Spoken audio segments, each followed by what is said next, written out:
안녕하세요. 마음의 지도를 탐험하는 시간입니다. 혹시 한순간 천국에 있다가 다음 순간 지옥으로 떨어지는 듯한 감정의 롤러코스터를 타본 적이 있으신가요? 누군가를 세상 전부인 것처럼 사랑하다가도 다음 날엔 증오에 가까운 감정에 휩싸이는 자신을 발견한 적은요? 오늘 우리는 이처럼 격렬하고 혼란스러운 마음의 폭풍, 바로 경계선 성격장애에 대해 이야기 나누려 합니다. 이 주제는 누군가에게는 깊은 상처일 수 있고 또 다른 누군가에게는 절실한 이해의 시작점이 될 수 있습니다. 오늘의 이야기가 어둠 속에 있는 마음의 작은 등불이 되고 오해의 벽을 허무는 열쇠가 되기를 바랍니다.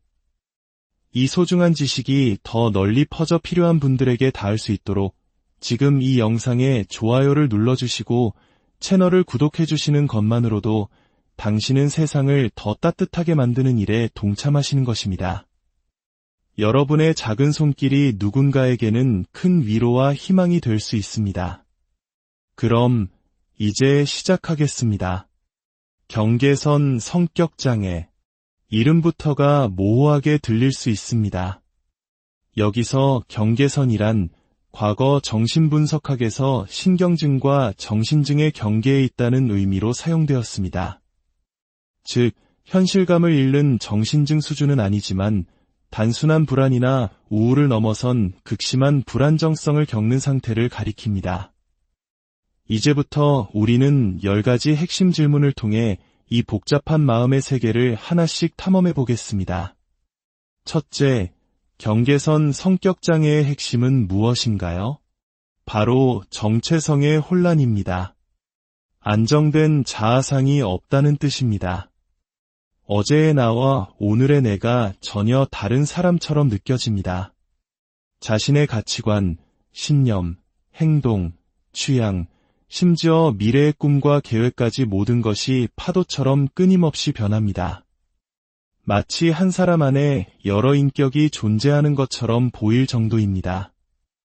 일부 학자들은 이것이 해리성 정체성 장애의 한 형태로 볼 수 있다고 주장하기도 합니다. 거울 앞에 서도 자신이 누구인지 모르겠는 텅 빈 느낌. 이것이 그들이 겪는 고통의 시작입니다. 둘째, 그들의 내면은 무엇으로 가득 차 있나요? 아이러니컬하게도 공허함입니다. 마음의 중심에 거대한 블랙홀이 자리 잡고 있는 것과 같습니다. 이 공허함은 자기애성 성격장애와 매우 유사한 특징을 보입니다. 그들 역시 이 텅 빈 내면을 감추기 위해 거짓 자아를 만들어내고 현실의 고통을 잊기 위해 환상의 세계로 도피하는 방어기제를 사용합니다. 겉으로는 화려하고 자신감 넘쳐 보일 수 있지만 그 내면은 텅 비어 있어 끊임없이 무언가로 채워 넣으려 발버둥칩니다. 셋째, 그들은 어떻게 감정을 다루나요?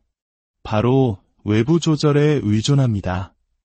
자기애성 성격장애가 타인을 통해 자신의 가치를 확인받으려 한다면 경계선 성격장애는 타인을 통해 자신의 감정을 조절하려 합니다. 특별한 친구, 연인과 같은 특정 인물에게 자신의 모든 감정 조절 장치를 맡겨버리는 것입니다. 나의 기쁨, 슬픔, 분노, 안정을 모두 당신이 책임져 달라고 외치는 것과 같습니다. 상대방은 그들에게 감정의 폭풍을 막아주는 안전한 항구, 즉 안전기지 역할을 하게 됩니다. 넷째, 그들은 현실을 어떻게 인식하나요? 현실 검증 능력이 손상되어 있습니다. 그들은 현실을 있는 그대로 받아들이지 못하고 예곡해서 해석하는 경향이 있습니다. 타인의 사소한 말이나 행동을 자신에 대한 공격이나 비난으로 오해하고 감정과 생각을 잘못된 원인에 연결합니다. 투사, 분리 등 원시적인 방어기제를 사용하며 이로 인해 편집증적인 생각에 쉽게 빠져듭니다. 관계에서도 상대방과의 친밀감이나 사랑, 헌신을 과대평가하는 경향이 있으며 이는 연극성 성격장애와 혼동되기도 합니다. 특히 극심한 스트레스, 거절, 굴욕감을 느끼는 상황에 처하면 짧게는 몇 시간에서 길게는 며칠 동안 미세 정신증사파를 경험할 수 있습니다. 이 순간 그들은 내면의 목소리와 외부의 소리를 구분하지 못하고 현실과 환상의 경계가 완전히 무너지는 경험을 하게 됩니다. 다섯째, 그들이 보이는 가장 위험한 행동은 무엇인가요? 바로 자해와 자기 파괴적인 행동입니다. 경계선 성격장애로 진단받은 사람들의 약 10%가 스스로 목숨을 끊는다는 통계는 이 장애가 얼마나 치명적인 고통을 동반하는지 보여줍니다. 자살은 이들에게 가장 주된 사망 원인입니다. 이러한 자해 행동에는 4가지 복합적인 기능이 있습니다. 첫째, 자기 처벌입니다. 내면화된 나쁜 대상, 즉 원시적인 초자아는 끊임없이 너는 가치 없어, 사랑받을 자격이 없어, 너는 나쁜 사람이야 라고 속삭입니다. 이 목소리에 굴복하여 스스로를 벌하는 것입니다. 둘째, 내면의 고통을 잠재우기 위한 주의 분산입니다. 마음속의 혼란과 목소리가 너무 고통스러울 때 육체적 고통을 통해 순간적으로 그 괴로움을 잊으려는 시도입니다. 셋째, 도움을 요청하는 절박한 구조 신호이기도 합니다. 마지막으로 자해는 텅 비고 죽어있는 것 같은 자신에게 살아있음을 느끼게 해주는 극단적인 방법이 되기도 합니다. 여섯째, 그들은 왜 그토록 충동적이고 무모한가요? 스트레스, 비판, 거절, 버림받음, 굴욕감에 직면했을 때 그들은 감정을 조절하는 능력을 상실하고 2차성 사이코패스처럼 행동할 수 있습니다. 무분별한 소비, 위험한 성관계, 약물 남용, 난폭 운전 등 잠재적으로 자신을 해치는 2가지 이상의 영역에서 충동성을 보입니다. 하지만 중요한 차이점은 사이코패스와 달리 그들은 자신의 행동에 대해 공감 능력이나 죄책감, 후회하는 감정을 완전히 잃지는 않는다는 것입니다. 행동한 후에는 깊은 후회와 자기 혐오에 빠지게 됩니다. 일곱째, 그들의 감정은 어떤 특징을 보이나요? 감정의 불안정성이 가장 두드러집니다. 변증법적 행동치료에서는 이를 정서 조절 곤란이라고 부릅니다. 그들의 주된 감정은 분노입니다. 사소한 일에도 극심한 분노를 터뜨리며 기분은 현실적이거나 예상되는 거절, 버림받음에 따라 극적으로 변합니다. 우울감, 불안, 짜증이 짧은 시간 동안 강렬하게 나타나며 이러한 부정적인 감정의 파도에 속수무책으로 휩쓸립니다. 여덟째, 그들의 인간관계는 어떤가요? 격렬하고 불안정한 대인관계를 반복합니다. 이는 자기애성 성격장애처럼 이상화와 평가절하의 극단을 오갑니다. 처음에는 상대를 완벽한 구원자처럼 여기며 모든 것을 바칠 듯이 행동하지만 아주 사소한 실망에도 상대를 쓸모없고 악한 존재로 매도하며 관계를 파괴합니다. 이처럼 경계선 성격장애는 본질적으로 관계의 장애라고 할 수 있습니다. 아홉째, 그들을 지배하는 두려움은 무엇인가요? 바로 쌍둥이 불안입니다. 하나는 버림받고 거절당할 것에 대한 극심한 두려움, 즉 유기 불안입니다. 다른 하나는 정반대로 친밀한 관계 속에서 자신의 정체성을 잃고 상대에게 완전히 흡수되거나 질식할 것 같은 두려움, 즉 몰입 불안입니다. 이 때문에 그들은 죽도록 밉지만 제발 나를 떠나지 마 라는 모순된 메시지를 보냅니다.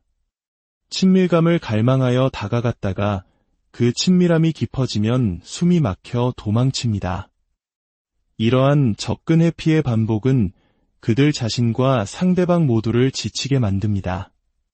마지막으로 경계선 성격장애는 왜 생기는 걸까요? 뇌의 기능 이상, 유전, 부적절한 양육, 사회문화적 요인 등 다양한 원인이 거론됩니다. 연구에 따르면 유전적 요인이 약 40에서 50%를 차지한다고 합니다. 즉, 타고난 기질이 영향을 미친다는 것입니다. 나머지 50%는 환경적 요인, 특히 어린 시절의 학대, 방임, 부모와의 불안정한 애착, 정서적 또는 신체적 학대와 같은 깊은 트라우마가 결정적인 역할을 합니다. 이 때문에 경계선 성격 장애는 일종의 복합 외상 후 스트레스 장애로 보기도 합니다. 그렇다면 희망은 없을까요? 그렇지 않습니다.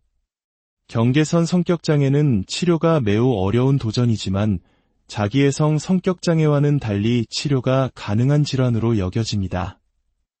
특히 변증법적 행동치료는 매우 효과적인 것으로 알려져 있습니다. 이 치료는 환자가 자신의 감정을 인식하고 수용하며 고통을 견디는 기술을 배우고 건강한 대인관계 기술을 익히도록 돕습니다. 약물 치료는 우울이나 불안과 같은 특정 증상을 완화하는 데 도움을 줄 수 있지만 근본적인 치료법은 심리치료입니다. 경계선 성격장애를 겪는 이들은 예측할 수 없는 감정 기복, 격동적인 인간관계, 통제 불가능한 분노, 만성적인 공허함 속에서 살아갑니다. 그들의 삶은 마치 언제 끝날지 모르는 롤러코스터와 같습니다. 하지만 이 모든 혼란의 이면에는 누구보다 깊이 사랑하고 강렬하게 공감하며 헌신적인 파트너가 되고자 하는 열망이 숨어 있습니다. 그들의 행동은 선택이 아니라 깊은 고통에서 비롯된 절박한 몸부림입니다. 우리가 이 마음의 병을 더 깊이 이해할 때 비난 대신 연민을, 단절 대신 연결을 선택할 수 있습니다. 경계선 성격장애를 겪는 이들과 그 곁을 지키는 가족, 친구, 연인들에게 따뜻한 이해와 지지를 보내는 사회가 되기를 소망합니다. 오늘 우리의 이야기가 당신의 마음에 작은 울림을 주었기를 바랍니다.